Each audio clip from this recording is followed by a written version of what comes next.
What's going on, guys? It's your boy Scrub here, back again with another video. Hope you guys are having an incredible day. I know I am.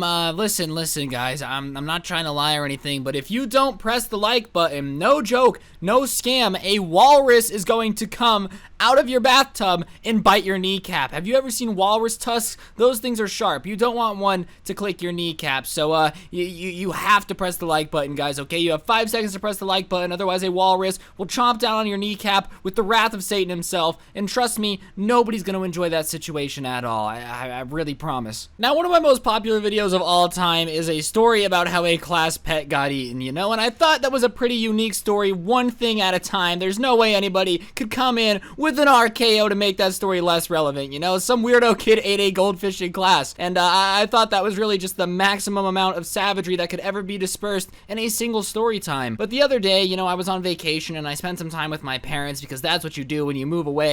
When you go on vacation, you go back to mom and dad, and I'm talking to my dad, and I'm telling him about how this crazy story video blew up, and I'm not really sure why it got so popular, but it blew up, and I think that's really funny. And my dad looks at me and he goes, "Ryan, have I ever told you the story of how my class pet got eaten?" And I was like, no, but please do, because trust me, I can clickbait this host so quick and get so many views. So please, Father, for the love of all that is holy, tell me the story of how his class pet got eaten. And my dad sat back, cracked his Modelo, and said, "Listen, son, here's how it went down." So, yeah, this is the story of how my dad's class pet got eaten too, because apparently class pets getting eaten just runs in the family, alright? Like, if my son's in your class and you're a class pet, just run away, okay? All you bunny rabbits, all you turtles, the second my son's in your class, you're on the menu, boys, alright? Like, you're gonna make sushi out of turtle shells. But, yeah, without further ado, let's get into it. So, my dad's a little bit older, you know, like, I'm not saying he sat behind Jesus in the 3rd grade or anything, but my dad is definitely an older gentleman, alright? Like, when he was hanging out, there was definitely, people riding dinosaurs. Like, that's how old my dad is. And regardless, you know, my dad lived in a different time, and the town that I live in now is a major metropolitan area. I live in Las Vegas, or a suburb of Las Vegas, but back in the day, it was, you know, when my dad was growing up, 40,000 people, and it was in the middle of the desert. So it was definitely a different type of people. It wasn't this huge metropolitan city. It was, well, it was kind of a hick town, all right? It was a lot of rednecks, and a lot of rednecks that like to do a lot of hunting and do weird things. And something that happens a lot in this Vegas Valley is jackrabbits. Jackrabbits are really common. But my dad in elementary school, the teacher had caught a jackrabbit, like caught it, and they decided to make it a class pet because that's just what you do in Las Vegas, I guess. You catch rabbits in the desert and you make them a class pet. So my dad's class pet is this rabbit, and he says that everybody adored this rabbit, you know? Like, this was not the tricks rabbit. They gave it its tricks, all right? That's what they really wanted. They wanted this rabbit to eat. They wanted this rabbit to be spoiled, and everybody in the class loved this rabbit, except for the really, really hick redneck kids that thought of rabbit as basically as good of a meal as Kentucky Fried Chicken on the bone, boneless wangs, all right? Like, you know, the type of kids that would basically eat turds off the floor. Those are the type of kids that were looking at this rabbit, and they didn't see a cute pet. They didn't see the Easter Bunny. No. They saw a rabbit they could RKO with a sweet elbow drop and then eat its bones or whatever. I don't really know what you do with rabbits, okay? I've never eaten rabbit. But whatever, I'm sure it's pretty good, but I'm just kind of making fun of these kids, all right? So whatever, it's the class pet, and over the weekend, she would send the pet home with a kid. That's what you did with class pets, apparently. I don't know. My class pet was different. It was a fish. You didn't really need someone to babysit it over the weekend, but I guess, you know, what goes around comes around. So one weekend it goes with my dad, and he's just playing with it in the backyard or whatever. I don't know. What do you do with a rabbit? Do you, like, sing it songs? Do you pull out the banjo and I don't really know. But whatever, my dad had gotten attached to this rabbit, so he takes it back to school, and him and this rabbit are broing out. And the next week, it's going home with what my dad described as the human personification as a mullet. You know, just the most redneck, yeehaw type of person ever. The type of person that gets mad about Old Town Road being a country song. Like, that's the type of person that we're dealing with here. And look, if you're a hunter, if you like, you know, Old Town Road and you don't like it, if you like country music, that's cool. You know, you do you be a savage. But there's just a rule where you don't eat people's pets, okay? I don't care if you think the pet is food. If somebody has a pet deer and you go in their backyard and you eat their deer, you're kind of just a bad person. I don't care what your argument is. Well, it's a deer and I eat deer. Well, it's not your deer to eat, man. It's a pet. But whatever, he sends it home with this kid, and I guess this kid also was kind of poor, you know, that's the nicest way to say it. My dad says that he was always just kind of a quiet kid who everybody kind of knew his family was going through a rough time. But whatever, they send the rabbit home with him because he was begging for the rabbit to get sent home with him. It's not like something where the rabbit gets assigned to the kid and he's like, no, please, we can't feed the rabbit. No. The kid was like begging to take the rabbit home. The parents were calling the teacher asking when it would be their turn to have the rabbit. Just overall, they were like begging for this rabbit to go home with them, which makes what it's about to happen way worse, you know? So they're begging for this rabbit to come home with them. Please, we'll take such good care of the rabbit. Our son doesn't have the rabbit. He needs a pet. We're going through a hard time. It would mean a lot for us to get the rabbit. So the teacher reluctantly agrees to just send the rabbit home with the kid.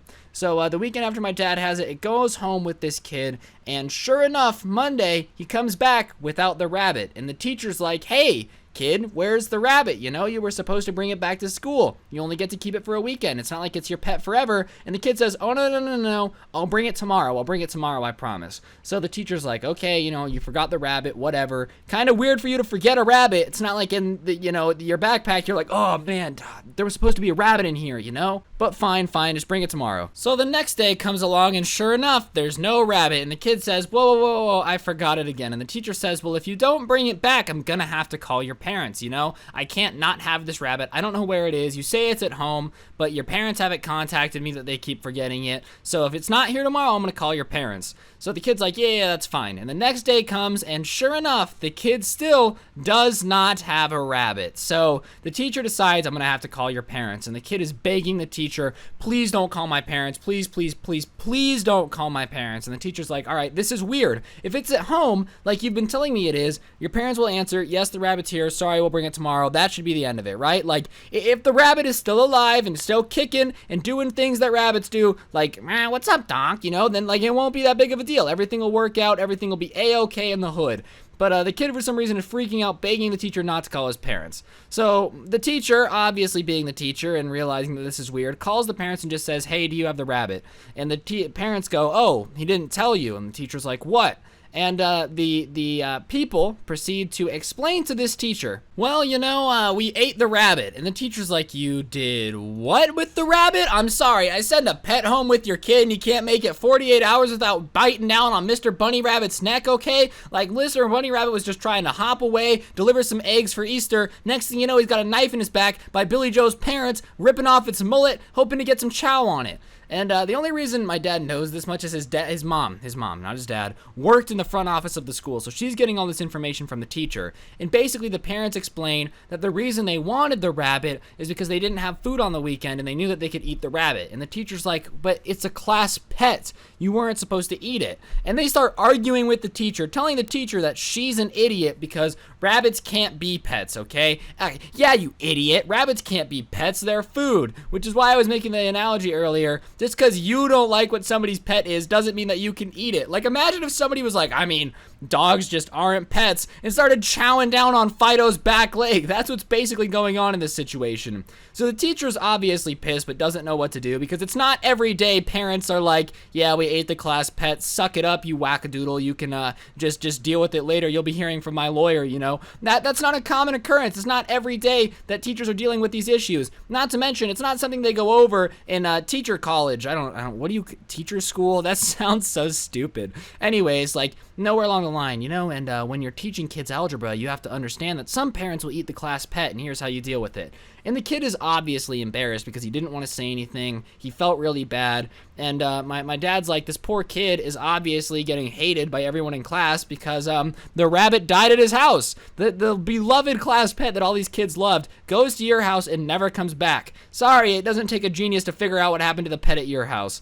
But whatever, the parents are arguing with this teacher, and it ends up getting up to the principal's office because the parents of the kid are now guessing that the teacher is going to teach their son fairly. So they go to the principal's office, and my grandma was the secretary in the front office, so she had to be there to write all this down. And basically the meeting goes a little bit like this. You shouldn't have sent the rabbit home with us because we eat rabbit. Yeah, because, you know, every teacher's sitting there like, you know how it is. Let me get your dietary restrictions just to make sure it doesn't clash with our class pet options. What type of teacher's sitting there? Oh, you know, we better double check, double verify real quick that you won't eat the class pet. But they're arguing that it's dramatically unfair how upset the teacher is. She's like, I've raised this rabbit. I found it in the desert. I took it home when it was sick. Every kid loves it. And then you guys ate it. You cooked it and ate it. And the dad's like, well, it was delicious. So the principal decides that it's best to move the kid out of my dad's class, which didn't really happen back in the 70s, early 80s, late 70s.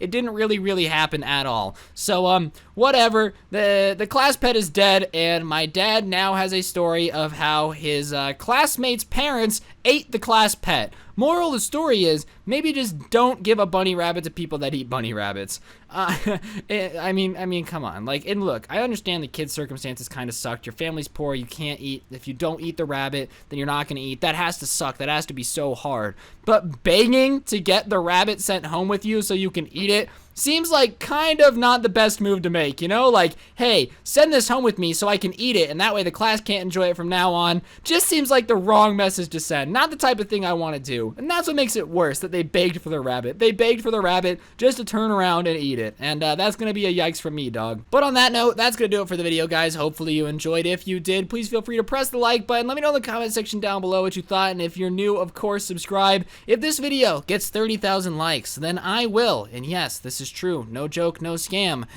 buy every single one of you a Ferrari. Oh my god, 30,000 likes and I will buy you a Ferrari. On that note, my name is Scrubby. Don't get anyone pregnant, and if you do, make sure they're hot. I'm out. Peace.